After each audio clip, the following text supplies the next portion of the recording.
What's up, guys? My name is Jerry, and today's video is going to be on the New Orleans Pelicans. And we're going to be talking about how this team is set up perfectly now and for the foreseeable future. And we're going to jump right into the video. Now, the Pelicans are in that rare position where they're going to be able to compete in the playoffs now and also develop their young talent at the same time. And that's kind of what every team in the NBA wants. They want to have a young, fresh team that can compete in the playoffs, but at the same time, their players are still developing and getting better. So by the time they hit their primes, they're going to be in prime position to win an NBA championship. And that's what we see when we look at this New Orleans Pelicans roster. We see that perfect blend of young developing players and and veteran talent. They have a perfect balance of that, and then also they have a young fresh coach and Willie Green.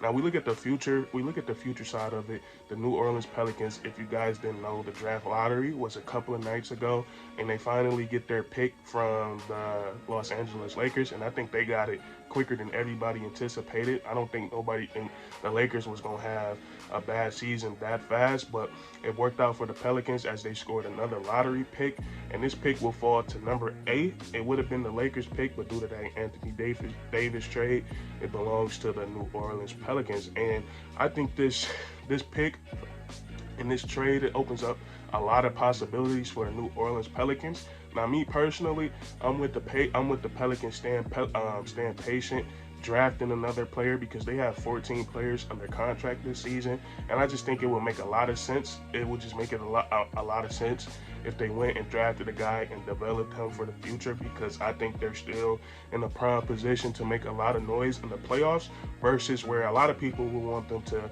trade that draft pick and try to bring in some more veteran talent. But I just think that route, it might open up some contract issues and things might not go that smoothly down the line in the future. But either way, I think the good will outweigh the bad in both situations. But I just think it would be a lot better for the Pelicans to keep this pick. And looking at this draft, the number 8 spot, I think the Pelicans are going to be able to draft.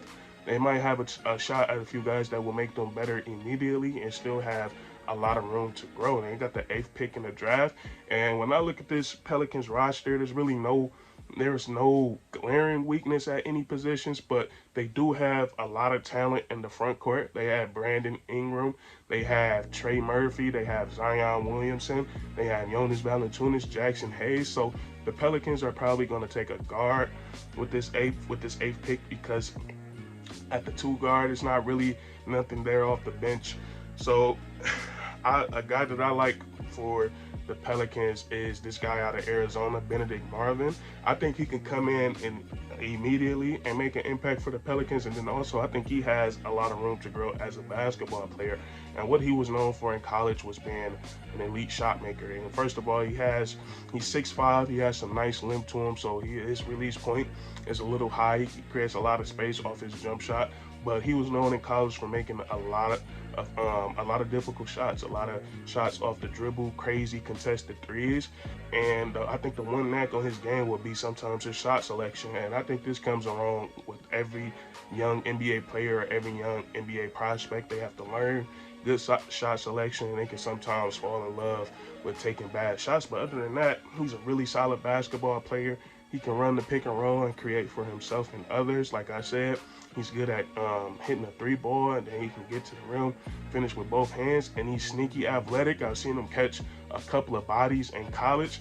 And then on the defensive side of the ball, in college, we didn't see him as engaged as you would want to see him as an NBA scout, but he definitely has the athleticism and the toolkit to become an effective 2-way player in this league. And I think it would take a good coach like Willie Green to get him to buy into the defensive side of the ball. But I think he could come in immediately and be a 3-and-D player for the Pelicans off the bench and just add some more depth to this team. And then another guy out of Kansas, and I hope I pronounce his name right, is I think it's Ochai Agbaji, and he's the same type of player. Don't have as much shot creation to his game as Benedict Marvin, but he's a great three-point shooter, and then he's 6'5" with a 6'10" wingspan, and that's something that's going to turn NBA scouts on. A guy with a 6'10" wingspan, he's going to cause a lot of havoc on the defensive side of the ball. But this guy is a little bit more seasoned than Benedict Marlin when it comes to age. He played for this was his 4th year at Kansas, and it really paid off for him because he's really honed his basketball skills. His 3-point shot is what's come a long way for him since his freshman year, and he's continued to get better at it. And really, he would come in and be a 3-and-D player for the New Orleans Pelicans. He shot the ball really well in the NCAA tournament. He had a game where he went 6 or 7 from the 3-point line. And then also defensively, he's very fast, he's athletic, and then he has that 6'10" wingspan. So this is another guard that I was thinking that the Pelicans could bring in and add some depth off that bench. But me personally, I would prefer Benedict Marlin just because I feel like he can shoot the 3-ball really well, and then also he has a lot of upside to him. So I think it would make a lot of sense for the Pelicans to go ahead and draft a guard to add some more depth to that backcourt, and I think that would benefit them the most versus drafting the guy that will play in the front court. So those are the two guys. I think they're going to have a good shot at drafting. And then you add that to what they have right now, and I'm pretty confident in the Pelicans competing. Saying that they can compete right now, just based off what we've seen off the second half of the season, what we saw when Brandon Ingram was out on the court, and then when they got CJ McCollum, and then the emergence of guys like Herb Jones and Jose Alvarado.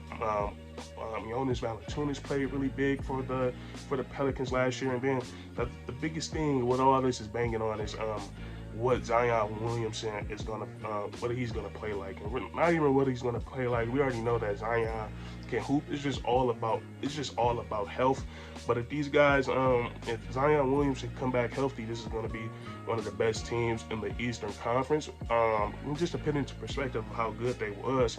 And I know we've seen the Suns get blown off the court and in the Game 7 of round 2, but that was still a basketball team that won 64 games in a season, and a young New Orleans Pelicans squad without their best generational talent type of player, and Zion Williamson didn't play in none of those 6 games. The Pelicans were still able to take 2 games off of them, and I think that was really impressive. And the thing that stuck out the most to me is another thing that I'm banking on with the Pelicans. I'm banking on Zion Williamson coming back fully healthy and playing productive basketball, and then Brandon Ingram taking that next step. Because with the type of games that he was putting up in the playoffs, when you score 33 plus times and you're looking like the best player on the court, and Devin Booker and Chris Paul is out there, I think that does a lot for your game from a confidence standpoint.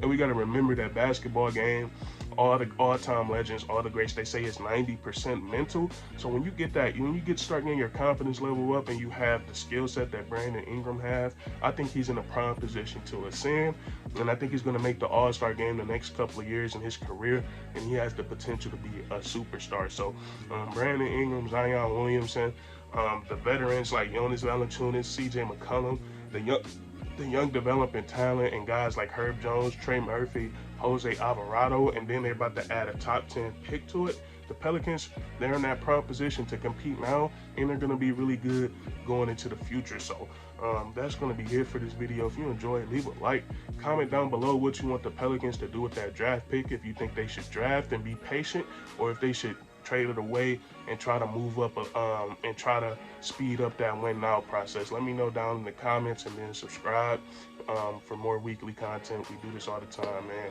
And that's curtains.